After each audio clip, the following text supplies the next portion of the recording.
thing about it, a king don't chase a peasant. King chase kings. I want Joshua. Down to right forever winning. What up? Let's go, baby! Let's go! Welcome to the motherfucking relay where we're covering today's top boxing news! In a very interesting turn of events, the World Boxing Super Series, they posted this on their Instagram account, and the caption reads, "Confirmed, the Ring Magazine belt will be contested between George Groves and Caleb Smith 4 weeks today." And this is really interesting. This is interesting because, well, you know, George Groves, yes, he's an accomplished fighter, and he is a champion. But the fact that the Ring Magazine belt is going to be on the line for his fight with Caleb Smith, that's kind of odd. Why? And the reason it's kind of odd is because that's not consistent with Ring Magazine's standards for having this belt on the line. Ring Magazine That belt. and the Ring Magazine belt, one of the statutes, one of the determining factors on whether or not a guy gets to wear that belt is he is either the lineal champion or he is contesting to become the lineal champion. And by contesting, that would mean that number 1 of the division is facing the number 2 of the division. And in this fight with George Groves and Caleb Smith, you know, It's bizarre. Caleb Smith isn't the number 1, number 2, or number 3 of the super middleweight division. He's not. There are 3 other champions floating around out there. You got Zurdo Ramirez, David Benavidez, and the recently crowned Jose Uzcategui. You could make an argument for any one of those 3 guys to be the number 2 of the division. If you want to call George Groves the number 1 guy at super middleweight, there might be an argument there. But there is no argument for Caleb Smith to be considered number 2, number 3, or number 4 at super middleweight. So the fact that Ring Magazine Qualifies this. is allowing their title to be on the line, it's a very peculiar turn of events. Because this is the same Ring Magazine that said that their belt won't be on the line in the Anthony Joshua and Joseph Parker fight, even though that was a fight between champions. But they said, well, Joseph Parker, that fight's not going to qualify for that.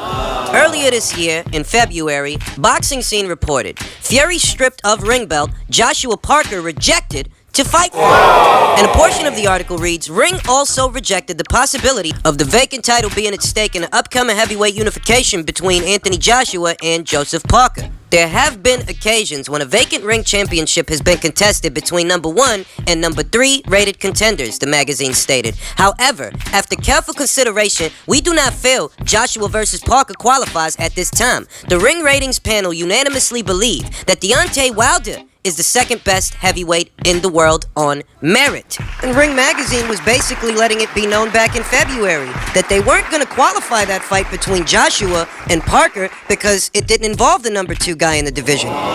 And I actually felt, at that time, I felt that, yeah, that makes sense. Like, I can understand that decision. But it seems like they're going back on their word here in a case with George Groves and Caleb Smith. Because Caleb Smith ain't the number 2 of the division. He ain't the number 2, the number 3, or the number 4. So why is your belt on the line in this fight when it wasn't on the line in that fight? It's not consistent. It really doesn't make sense.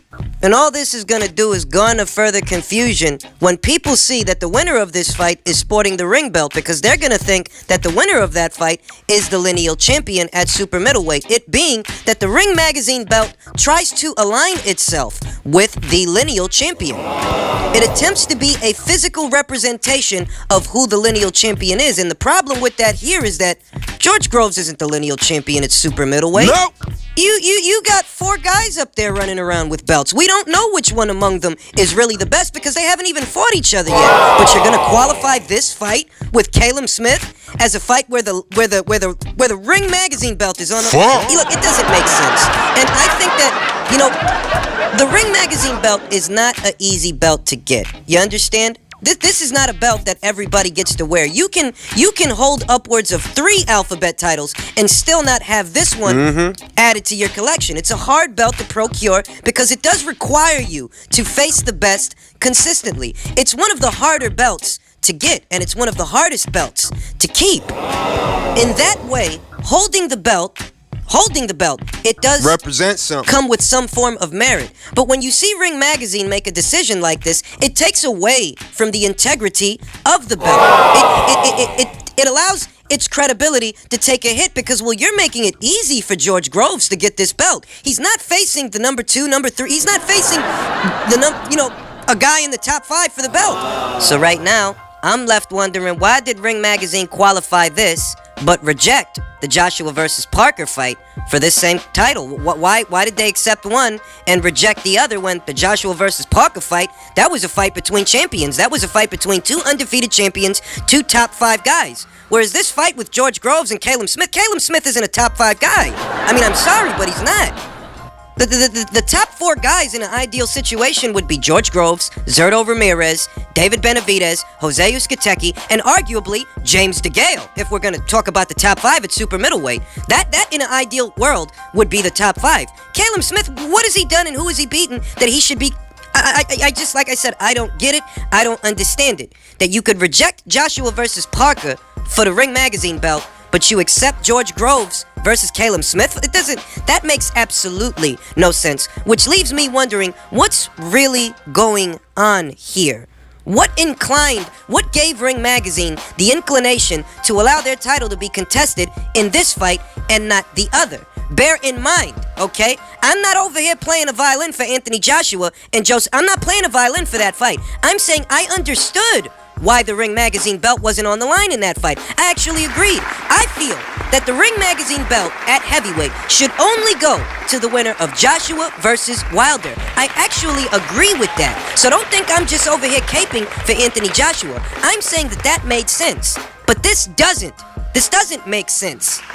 And this decision to have this title on the line for this particular fight, it takes away from the exclusivity of the belt. It takes away from the prestige that the belt provides, that, you know what, you're not just an Alphabet champion, you're the Ring Magazine champion. And there are a lot of guys who have held belts before that don't get to hold this particular belt. Yet in this situation, you're actually making it far easier than you've made it for other guys to get this belt. And I'm just left wondering why. Because we've established this much. Ring Magazine is not being consistent with their own standards. They're not. In fact, they're being quite hypocritical. That much we know. And the only question is, why?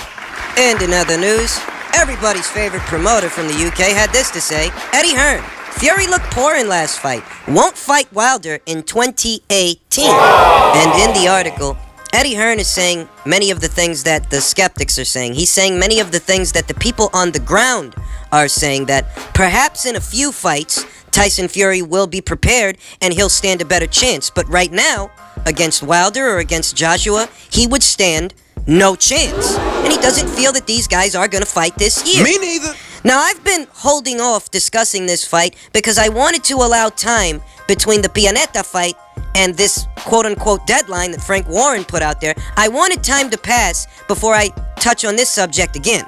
You see, on the night of the fight, Frank Warren was asked, when can we expect to see Wilder versus Fury? When can we expect to hear an announcement regarding that fight? When can we hear something that is of substance, that is tangible? When is this fight going down?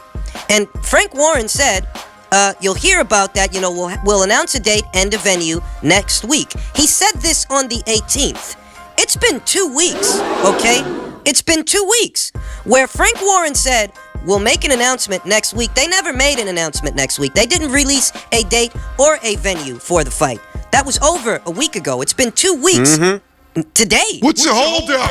And the most that we've heard are sordid rumors, reports that Tyson Fury is bulking, but then Tyson Fury dispels those rumors, and that Tyson Fury has signed the contract. And this is funny. We're just now hearing that Tyson Fury has signed a contract where 2 weeks ago you guys were telling us that this fight is all but done. Yeah. You guys were giving people the impression that these guys had signed the contracts already. But we're just now hearing that Tyson Fury signed a contract. 2 weeks later. Look, this is not encouraging stuff. A lot of you guys really want to get behind this fight because you want the fight to be real, and you don't want to address any of these talking points. You don't want to address any of these inconsistencies that Frank Warren was supposed to let us know when this is all going down a week ago, and we haven't heard that yet. Deontay Wilder's fans, You know, they see that there are people out there in the boxing community that are feeling skeptical. That there's people out there that they're looking at all of this shit and they don't really believe Frank Warren. They don't believe Tyson Fury. And they don't really believe that this fight will come off. There's a lot of people out there that feel skeptical. Wilder's fans see this and their natural response is to say that, oh, those people is hating. They just don't want Wilder to become lineal champion. They don't want the fight to happen. When that couldn't be further from the truth. The skepticism that this fight is garnering is because it doesn't really make sense for Tyson Fury to take on a challenge like this when he is so obviously not ready for it. Just as well, Frank Warren said on the 18th that in 1 week's time he would announce a date and a venue. Yet it's been 2 weeks and we haven't heard a date, we haven't heard a venue, and all we've heard are mixed reports that Tyson Fury is getting cold feet and this and that, and he's just now signing the contract. Where you guys led us to believe that you were really making moves on this, that this fight is all but done. But if the fight is all but done, then Fury's just now signing a contract? It makes me wonder if he actually has signed a contract.